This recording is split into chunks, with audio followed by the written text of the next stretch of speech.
మెదక్, కరీంనగర్, ఆదిలాబాద్, నిజామాబాద్ పట్టభద్రుల ఎమ్మెల్సీ అభ్యర్థి నరేందర్ రెడ్డి ఎన్నికల ప్రచారంలో భాగంగా మంచిర్యాల జిల్లాలో పర్యటించారు. జన్నారం మండల కేంద్రంలో ఏర్పాటు చేసిన పట్టభద్రుల ఎమ్మెల్సీ ఎన్నికల ప్రచార సభలో అభ్యర్థి నరేందర్ రెడ్డితో కలిసి మంత్రి సీతక్క పాల్గొన్నారు. కార్యకర్తలు, ఓటర్లను ఉద్దేశించి మాట్లాడారు.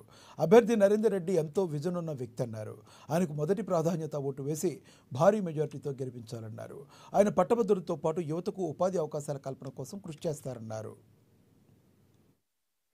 మండలాల వారీగా గత శాసనసభలో జిల్లాలోని మరి మన మంచిర్యాల జిల్లా, ఇటు నిర్మల్ జిల్లా, ఇటు ఆదిలాబాద్ జిల్లా కింద వచ్చేటువంటి ఖానాపురం నియోజకవర్గంలో జన్నారంలో మా సోదరుడు విడంబొజ్జు గారి స్థానిక ఎమ్మెల్యే గారి నాయకత్వంలో మరి పట్టభద్రుల మండలి ఎన్నికల కోసం మా అభ్యర్థిని తీసుకొచ్చి ఇవాళ ఇక్కడ ప్రచార కార్యక్రమాన్ని కూడా స్టార్ట్ చేసుకోవడం జరిగింది.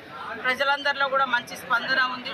ఇవాళ ఇచ్చిన మాట ప్రకారం ఉద్యోగాలు కానీ, ఉపాధి కానీ, అదేవిధంగా మరి ఇచ్చినటువంటి వాగ్దానాలను కూడా నెరవేరుస్తున్న సందర్భంగా యువత కూడా ఆలోచించి ప్రతి ఒక్కరు కూడా మరి మన నరేందర్ రెడ్డి గారికి, పుట్కూరు నరేందర్ రెడ్డి గారికి 2వ గుర్తు పైన 1వ నెంబర్ వేసి గెలిపించాలని కోరడం జరుగుతుంది.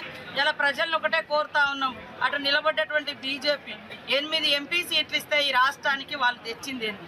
ఇదే ఇక్కడ ఇప్పుడు ఖానాపూర్ నియోజకవర్గమే చూద్దాం. మా ఎమ్మెల్యే గారు ఏమేమి డెవలప్ చేస్తున్నారు, అటు ఎంపీ గారు ఏమేమి చేస్తున్నారో ఒక్కసారి చూసి పట్టభద్రులు ఓటేయాలని కోరుతున్నాం. 10 సంవత్సరాల నుంచి మరి ప్రతి సంవత్సరం 2 కోట్ల ఉద్యోగాలు ఇస్తానటువంటి మోడీ ప్రభుత్వం 200 ఓట్లు కూడా మా జిల్లాకు ఇయ్యనటువంటి పరిస్థితి చూస్తూ ఉన్నాం. మనం ఈరోజు చూస్తే కాంగ్రెస్ ప్రభుత్వం వచ్చి రాగానే మరి ఈరోజు 54,000 పైగా ఉద్యోగాలు ఇచ్చినటువంటి ఘన చరిత్ర కాంగ్రెస్ పార్టీది, సీఎం రేవంత్ రెడ్డి గారు. అందుకనే ఇవాళ ప్రజల మనిషిగా మళ్ళా యొక్క మరి ప్రభుత్వ కార్యక్రమాలు, ప్రభుత్వ పథకాలు బలంగా యువతకు, ఉద్యోగులకు అందుబాటులోకి తీసుకెళ్లే విధంగా పనిచేసి